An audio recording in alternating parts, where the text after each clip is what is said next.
வணக்கம் மக்களே, நல்லா இருக்கீங்களா? எப்படி இருக்கீங்க எல்லோரும்? நான் நல்லா இருக்கிறேன், நீங்களும் நல்லா இருக்கணும் கடவுளை வேண்டிக்கிறேன். சும்மா சிம்பிளான கோலம் தான், சும்மா சின்ன பிள்ளை கூட போட்டலாம், ஒரு செகண்டில் போட்டு போகிற கோலம் தான் இது. இதையும் நீங்கள் வெள்ளிக்கிழமை அன்னைக்கு கலரில் போட்டால் இந்த கோலம் ரொம்ப ரொம்ப நல்லதுங்க. இதில் வந்து 8 தாமரை பூ மாதிரி வரும், அப்படி போட்டாலும் நல்லாயிருக்கும், போடுறது நல்லது. ஆனால் இப்போ அதெல்லாம் நான் கடைப்பிடிக்கலைங்க, என்னால் முடியல, ஹெல்த் ப்ராப்ளம் அது இதுன்னு இருக்குது, முடியல, அதனால் விட்டுட்டேன். எனக்கு வந்து மன உளைச்சல் அதிகமாகிக்கிட்டே இருக்குது, நாளுக்கு நாள் மன உளைச்சல் வருது. இப்போ இருக்கம்போ கொஞ்சம் நெஞ்சு பக்கத்தில் சுருக்குன்னுக்கிட்டு அது வலிக்குது, ரொம்ப ஹெவியாக டென்ஷன் ஆகிறதுனால சுருக்குன்னு வலிக்குது. அது வலிச்சிட்டு என்றைக்கோ போயிட்டு போகுதுங்க. அதுக்காக நான் இருக்க வரைக்கும் போடுறேன் கோலத்தை, அதுக்கு மேலே எப்படியோ கடவுள் எப்படி விடுறாரோ அதை வச்சு பார்த்துப்போம். ஏன்னா ஒரு இது முயற்சி பண்ணணுன்னா அது தொடர்ச்சியாக முயற்சி பண்ணணும், அதனால் நான் பண்ணிகிட்ருக்கிறேன், என்னால் முடிஞ்ச வரைக்கும் நான் பண்ணிகிட்ருக்கிறேன்.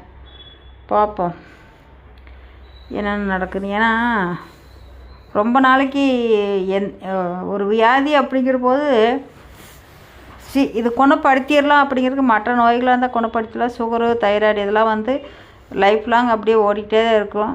என்னால் ஒன்றும் பண்ண முடியல. என்னைய வந்து யார் ஆதரிப்பாங்க அப்படின்னு நான் சொல்லவே முடியல, சத்தியமாக மனசு கஷ்டமாக இருக்குது. என்னத்தை சொல்கிறது எனக்கு ஒன்றும் புரியவும் மாட்டேங்குது, என்ன பேசுறது, ஏன் இப்படி நமக்கு இப்படி நடக்குது. வேறு எதுக்குமே எனக்கு பிரச்சனை எதுவும் இல்லைங்க. கடவுள் புண்ணியத்தில் எனக்கு என்ன நடக்குதுன்னா மன உளைச்சல் வருது, தனிமையாக இருக்கிறேன், வேறு ஒன்றும் நான் வேறு எதுக்கும் கவலைப்படல, எந்த இதுக்கும் நான் இது பண்ணவும் இல்லை. இது வந்து நம்ம தலையெழுத்தா இல்லை நம்ம ஏன் இப்படி ஆயிடுச்சு அப்படிங்கிறதுக்கு ஒன்றுமே தெரிய மாட்டேங்குது எனக்கு. ஏதோ ஒரு மன உளைச்சல் வந்துக்கிட்டே இருக்குது எனக்கு. வீட்டை விட்டு வெளியே போகிறது இல்லைங்க, அது ஒன்று தான் மெயின். போய் நடக்கிறதா எதுவும் இல்லை. சாயந்தரம் காலையில் நடக்கலாம், என்னால் முடியல, சைலண்டாக போய்கிட்டே இருக்குது.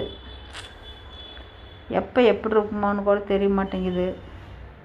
பாருங்கள், ஒரு செகண்டில் பழைய ஏசி வெந்து போச்சு, புது ஏசி வந்தது, எங்கிட்டோ எப்படியோ போயிடுச்சு. நான் என்ன பண்ண முடியும்? எதுவும் பண்ண முடியல, ஏதோ ஓடிக்கிட்டு இருக்குதுங்க, அவ்வளோதான்.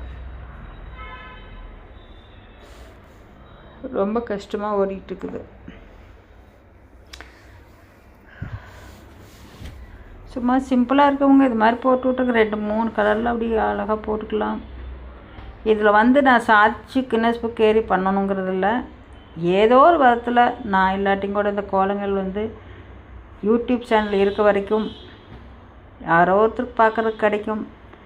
பல பேர் மாண்டுட்டாங்க, எத்தனையோ சாதனை பண்ணி மாண்டவங்களாம் இருக்காங்க.